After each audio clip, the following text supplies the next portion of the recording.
Assalamualaikum warahmatullahi wabarakatuh. Sebelumnya di sini kami akan menjelaskan mengenai tugas besar di mata kuliah manajemen proyek.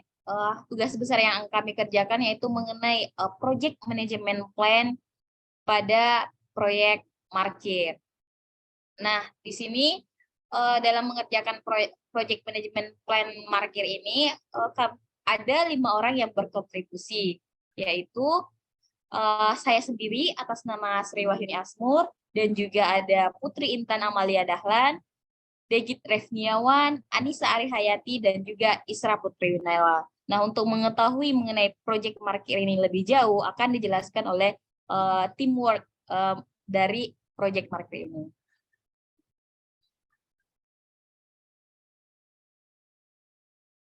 Jadi yang pertama itu ditanya apa yang dimaksud dengan markir. Jadi markir itu merupakan sebuah alat yang mampu mempermudah dan meningkatkan efisiensi pada pembayaran parkir. Markir juga mempunyai beberapa fitur yang akan mempermudah dan menghitung tersisanya lahan parkir yang mendeteksi berapa banyak ID user RFID yang dimana yang masuk ke area parkir dan melakukan pembayaran dengan melalui virtual money. Antrian di pintu parkir tidak mengulur dan memakan waktu. Jadi, parkir juga disematkan dengan website yang berisikan kode login untuk mengakses situs web, serta lamanya waktu parkir dan informasi pembayaran biaya parkir. Selanjutnya dilanjutkan oleh Nala. Selanjutnya ada WBS, website parkir, smart parkir. Yang pertama itu ada pembuatan website. Yang dibutuhkan yaitu ada interview kebutuhan stakeholder, fitur, prototyping desain interface, deskripsi kebutuhan sistem, estimasi biaya, development sistem informasi, testing aplikasi, dan yang terakhir ada implementasi aplikasi. Untuk detail dari tahapannya bisa dilihat pada diagram tersebut. Selanjutnya ada WBS pembuatan alat. Tahapannya itu ada perencanaan pasar, studi awal, studi akhir, perencanaan teknis, desain, dan implementasi, dan yang terakhir maintenance. Dan sama seperti yang sebelumnya, untuk detail dari tahapannya bisa dilihat pada diagram yang sudah tertera. Selanjutnya akan dilanjutkan oleh Intan.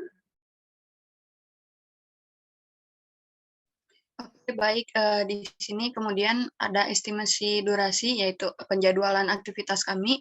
Yang pertama ada planning tentunya, lalu yang kedua ada persiapan perancangan alat, lalu tahap merancang alat dari perancangan kasar hingga yang lebih advance, yaitu memprogram alat agar dapat terintegrasi dengan website. Kemudian mulai mendesain UI UX website, kemudian membuat source code website, kemudian mengintegrasikan alat dengan website, kemudian deployment website. Lalu selanjutnya ada uji coba alat, kemudian perencanaan implementasi alat, kemudian perakitan alat pada tempat implementasi, dan yang terakhir adalah finishing alat dan uji coba alat pada saat setelah diimplementasi.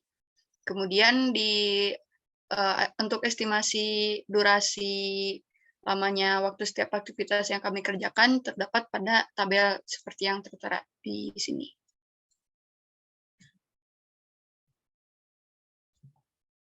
Kemudian selanjutnya adalah aktivitas detail kami mengenai proyek ini yang akan dilaksanakan mulai tanggal 3 November 2022 sampai 24 November 2022. Untuk detail dari hari pengerjaannya dan juga tanggalnya ada di pada tabel berikut. Oke, baik. Untuk selanjutnya akan dilanjutkan oleh Dej.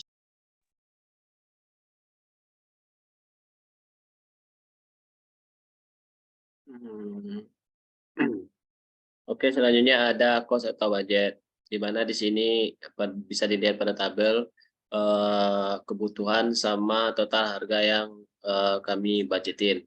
Yang pertama itu ada kebutuhan hardware, ada 7 alat, terus ada kebutuhan software, ada 2 alat, selanjutnya ada kebutuhan lainnya, ada 4 alat, dan budget yang kami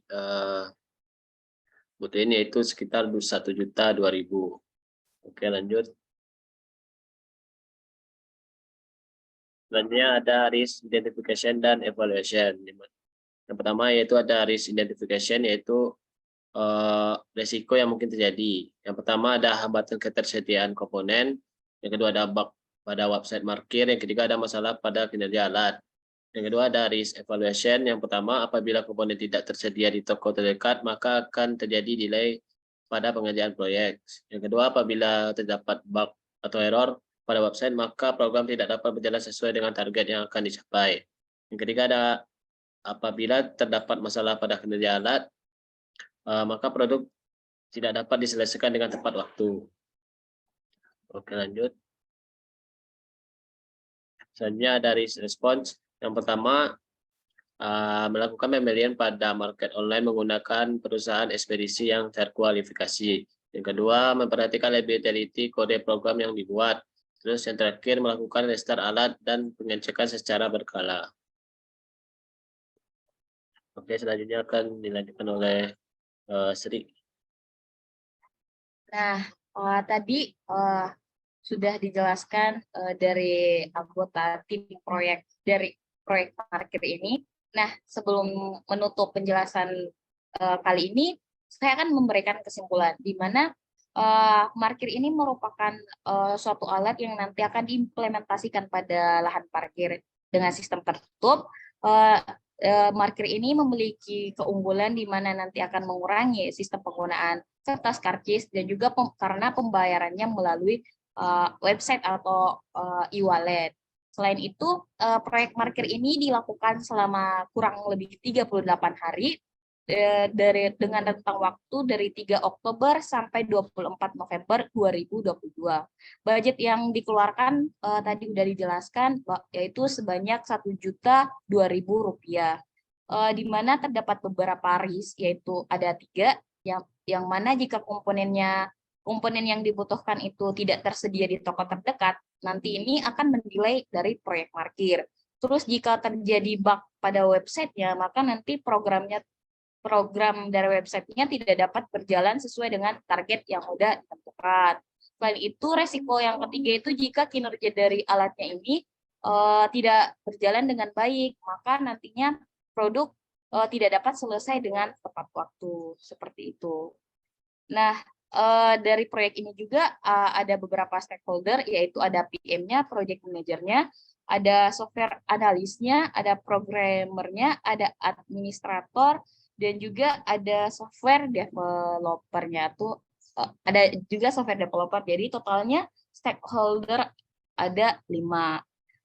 Mungkin itu kesimpulan dari proyek kami, yaitu proyek parkir. Kurang dan lebihnya mohon dimaafkan. Sekian akhir kata. Wassalamualaikum warahmatullahi wabarakatuh.